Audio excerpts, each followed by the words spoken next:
Hey everybody, hope you're having a great day. Before I dive too far into today's discussion, I want to throw out an analogy. Let's say you've got a friend, and that friend likes to go out to restaurants. Nice restaurants, medium restaurants, some that are not so nice, whatever. A lot of times just take what you can get. And every time that friend goes to a restaurant, he or she, could be a she, gets a punch in the face, right in the throat. So the friend comes to you and says, listen, man, every time I go over here to this restaurant or that restaurant, 95% of the time, I get a punch in the throat. All I do is I say, hello, when I walk in the door, and they punch me in the throat. So you tell your friend, listen, maybe just stop going to restaurants. So your friend thinks about it and considers, you know what, actually, I could learn to be a better cook. I could go buy a grill and put it out on my deck or in my backyard, and everything's peachy. But then the restaurant managers and the owners and the mayor and the city council, they get all angry. Why aren't you coming to our restaurant?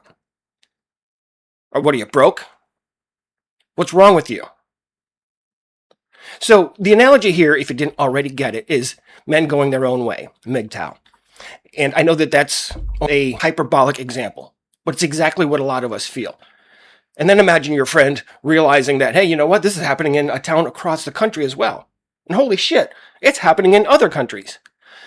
And that's the conversation I want to have today. Because MGTOW, I can't necessarily say for how long, because in a topic in and of itself, I haven't necessarily been following too closely in the past decade or so. But I do want to give this some perspective. I'm going to go through, I think, 7 studies or research examples in which MGTOW has gone global and researchers are freaking the frick out. Not only are they freaking out, they don't know how to handle it. And we're going to get to those examples here in just a moment. So thanks for being with me. If you're new, my name is Todd. I do research investigations like this. I expose a lot of the hypocrisy that has to deal with gender issues. If you're new here, I would love to have you as a subscriber. Please let me know what you think of this content. Let's start first. As I mentioned, I'm going to go through 7 different sources. And what I'll do is, this is not going to be a deep dive into them. I'm going to tell you just a little bit about, obviously, where it's from. I'll give you the title and what the authors wanted to study, what they considered was the problem, briefly what they found, and what their suggestion is for resolution, right? So I'm just going to go through these kind of as quickly as I can, and then I want to wrap this up with some discussion, obviously, as I like to do. So let's start first here in South Korea. This one is titled Anti-Feminism Sentiments and Marital Desire Among Young Men, Evidence from South Korea. Now here, the author's perceived male victimhood is due to feminism as anti-feminist ideology that helps explain men's marital disinterest. So this is about why are men not getting married.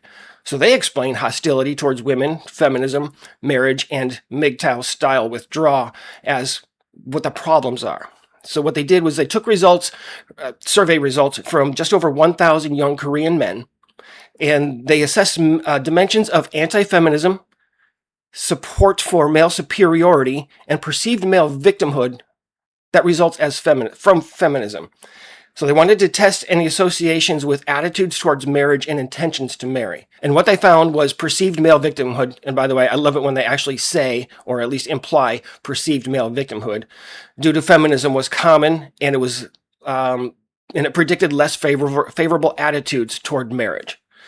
They also found support for male superiority predicting more favorable attitudes toward marriage and not significantly reducing intentions to marry.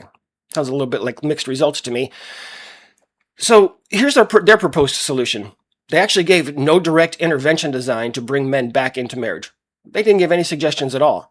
Instead, they just called for researchers and policymakers to take modern anti-feminism statements seriously as a variable regarding family formation and to test any associations even further regarding institutional and cultural context. So basically, they just wanted to write this paper without actually adding to any way to resolve it.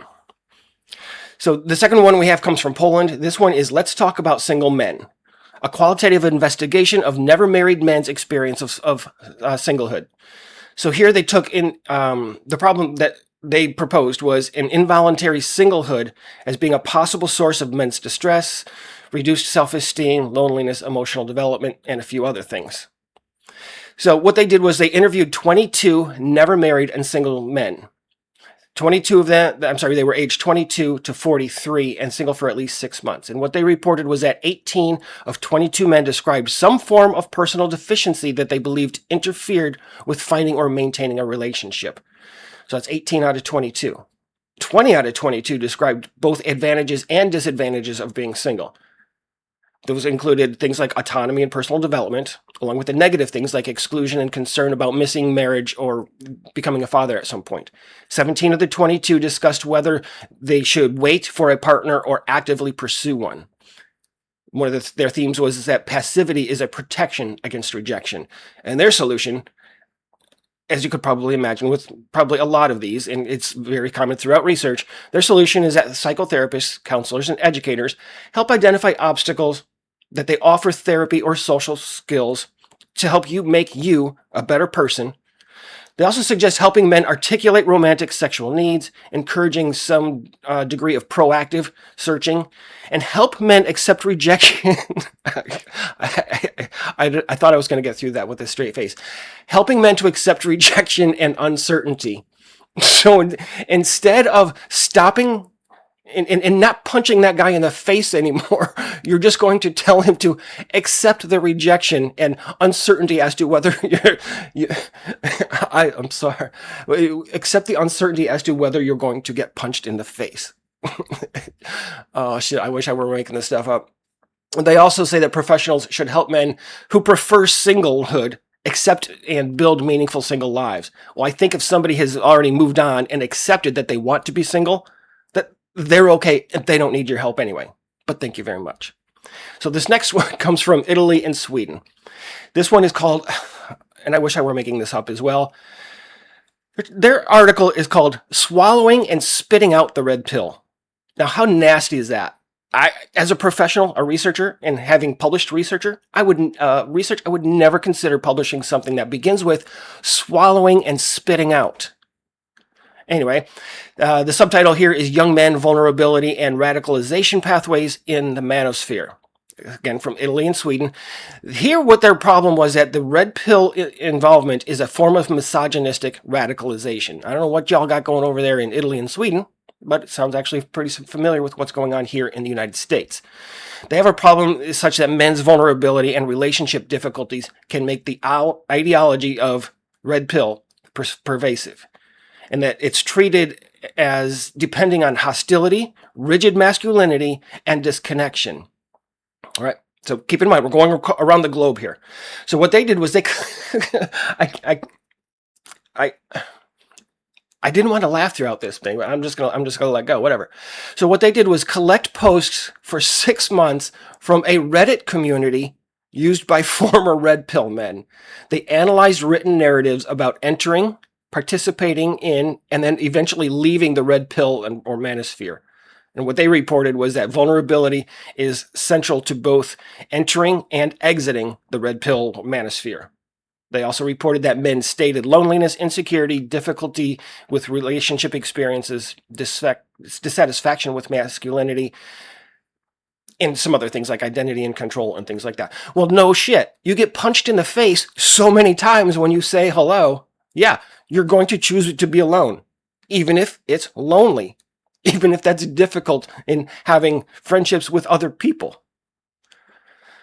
All right, so their solution anyway was they did primarily an analytic study. All right, so they didn't provide any detailed marriage or dating intervention at all. Again, this is one of those things where they just wanted to get on Reddit, look at a whole bunch of comments, and write about it without offering any solutions. What they wanted to do is understand vulnerability and radicalization pathways, and to understand disengagement so that healthier and more progressive masculine identities and routes out of the manosphere could be supported. Again, no solutions. All they wanted to do was get on Reddit and publish it in a journal. The next one, let's have a look at one of two from the United States.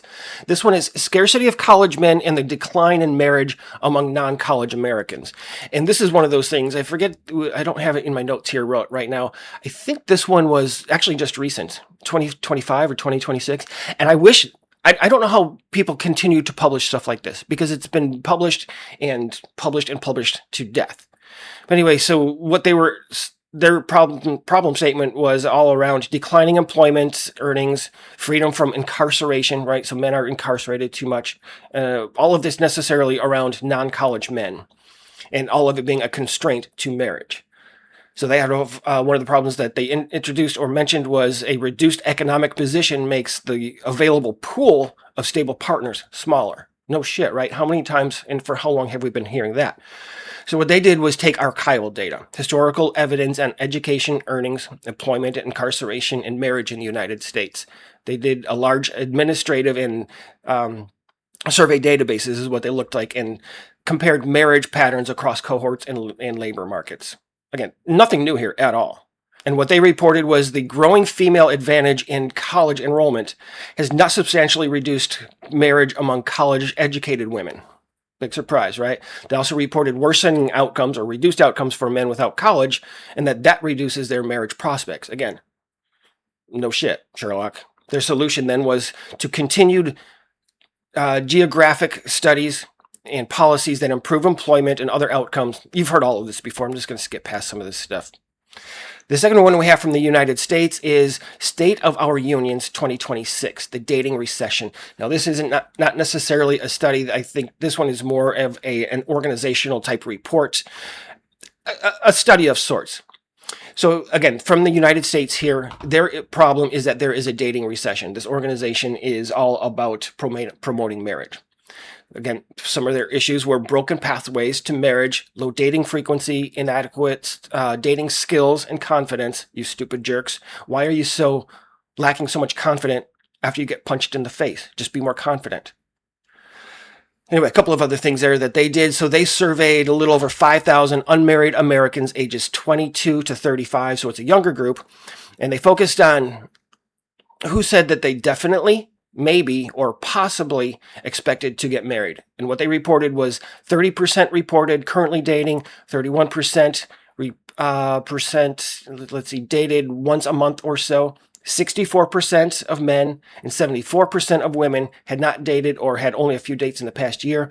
Again, I'm going to skip past some of this because it's stuff that we've heard from Pew Research and a whole bunch of other places. So their solution then is explicitly calling for efforts to revive dating. And that includes, again, dating education and practical skills, help with resilience and rejection. Again, just be more resilient when you go to that restaurant and they punch you in the neck. Get used to the rejection. They also want peer educators. They want structured social and speed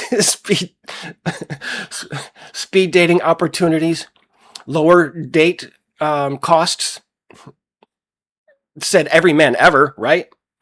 They also call for involvement by parents, counselors, religious leaders, influencers, public relations, education, funding for dating skills, lower housing and education costs, and broader efforts to improve men's marriageability. How's that a list for you? Hey, to fix this dating stuff, all we have to do is all of that. Oh, hell. We're almost at the end here. This one coming from Chile. Foregoing fatherhood. Why men are choosing not to have children. Again, from Chile. And here their issue was to identify voluntary male childlessness that's been neglected in the research because most childless research has been focusing on women. So this was almost entirely explanatory. Again, this was not done to help advocate for any policies, programs, systems, anything like that. So what they did was they did 20 semi-structured interviews with childless men in Santiago, Chile. And they chose permanent sterilization, these men did, as a strategy to avoid fatherhood. So they got snipped. I'm guessing they get snipped down there. I don't know what other medical options they have. So what they found was men described autonomy, individualism, enjoyment, personal passions, and personal projects as important reasons for rejecting fatherhood. Just like many of us here, or many of you. I have children. They also talked a little bit about poverty, high cost of living, fear of failing as a parent. Again, all of these reasons for avoiding or not wanting to be a father, and that men's decisions arise from a combination of both personal motivations and social and structural pressures. Again, as I mentioned, they also did not intend to provide any solutions here. It's just to broaden scholarship and policy discussion. So again, no policy or no other recommendations here. They just wanted to say what they had to say. And the final one that we have from Japan here, the title is, Have Young People Retreated from Dating? Estimating the Transition Probabilities of the Heterosexual Relationship Status. So here in Japan, what they were interested in is whether the Japanese herbivore men, that narrative accurately describes young people's behaviors. And I'm not entirely familiar with this term over in Japan, so if I misquote or misrepresent this, please somebody let me know. But apparently these are young men who are not necessarily unable to attract women, but who are comparatively passive about romance, sex, dating, and marriage, right? So they're not actively avoiding, they're just maybe agnostic, I guess you could say. So this study used statistical analyses between men who were single, having a romantic partner, and being married by birth cohort. And what they reported was that the herbivore men, that claim about young men broadly retreated from dating was not fully supported. So their solution was basically nothing. The author did not recommend any interventions or suggestions on ways to get men back into dating. Again, seeing a common theme here, right? All right, so the discussion, when we take all of these together, these sources all show that this is not one isolated American trend, and it's not one simple ideological movement. MGTOW is global. If you have experiences, I know that there are a lot of expats on in my channel that watch my content. I'd love to know what you're experiencing, especially, I don't know if you're going to be an expat in Italy or Sweden, but what's your experience? What are people saying, and what are you finding where you are? But across the 6 countries that we just reviewed and the international manosphere, researchers are finding men who are less interested in dating, in marriage, and in fatherhood, or who are struggling to see a viable path, again, back to those things. Yet the explanation, they all keep changing depending on the source. Men are anti-feminists, they tell us. They're vulnerable. They're economically uncompetitive. They're socially unskilled. They're afraid of rejection. They're afraid of getting that old boom, boom when they go to the restaurant. They're overtly and overly individualistic, or they're influenced by online communities. And I apologize ahead of time for being part of that problem. Not. All right. So all of this is very striking to me. It's striking in the fact that we continue to see how far this rabbit hole goes. That's what I mean by striking. And how often the proposed solution still requires men to change, or just to start enjoying that punch in the face. They'll tell us that men need therapy, likely from women. They need better social skills, so learn how to react better when you get punched in the face. They need more resilience. Go back and take another punch in the face. They need more confidence. They need to have a better job. They need higher income so that you can start going to the restaurants again, you broke jerk. And they also need a healthier masculine identity. Now, in the American Dating Report, the authors explicitly recommend dating education, as I mentioned, and efforts to improve men's marriageability. The Polish researchers similarly recommended helping men become more proactive and, as I mentioned, tolerant of rejection, that old punch in the face. But nothing about women, institutions, or society have been no comments, no statements about how all of those things and entities have been shitting on men since the 1970s, or even before that. The Red Pill researchers acknowledge that men end up there in the manosphere after loneliness, after insecurity, relationship failures, and a sense that they can't meet the standards that people expect of them. They acknowledge that's why it's happening. But you think they offer them any solutions? That maybe we should stop punching these guys in the face. Maybe stop kicking them in the gonads. But ultimately, they all interpret those experiences through the language of radicalization and misogyny. Those words show up a lot in this material that I just went over. The South Korean research follows a similar pattern by treating the belief that men are treated unfairly as I mentioned, perceived male victimhood, and then linking that belief to lower interest in marriage. And this is where the discussions of MGTOW is absolutely backwards in research as well. To them, MGTOW is treated as the reason that men withdraw, right? But think about back to this restaurant example. I didn't start cooking, or your friend didn't start cooking at home, or go out and buy the grill, set it up on the deck, and have a good old time all by ourselves, simply because there was a grill for us to purchase, or because cooking lessons exist. No, we started doing those things because every time we go somewhere else to eat, we get punched in the face. So we go someplace else that's more welcoming and accommodating for us, right? So obviously, guys don't first discover an ideology like red pill or MGTOW and then suddenly decide that relationships are dangerous and unrewarding. No, they learn that lesson first. First, they get kicked in the balls, and then they go their own way. It's not the other way around. And these dumbass researchers can tell men that they're damaged, radicalized, unskilled, economically inadequate, afraid of rejection, or that their social skills are horrible and they just need to man up, which, by the way, I didn't even think about it as I was preparing for this. All of the learning how to deal and cope with all of this stuff, what they're really telling guys is man up. And then we turn around and read a newspaper article or other research that we see on the news that's toxic masculinity. But here we got all this freaking research telling guys, get over it. Just figure out a way to deal with it. Learn how to be okay. So ultimately, if women in society want men to return to dating, marriage, and family life, even to have kids, then they've got to start being honest about what must change about the way that they are treating men. Stop punching them in the face. And until that happens, all of these proposed solutions, they amount to nothing more than trying to send men back into the same shitty conditions, restaurants, and relationships that we've already left. And we've discovered that we're happy doing it. So listen, I hope that you enjoyed this one. Let me know your thoughts. I'll be back soon. Take care of yourselves.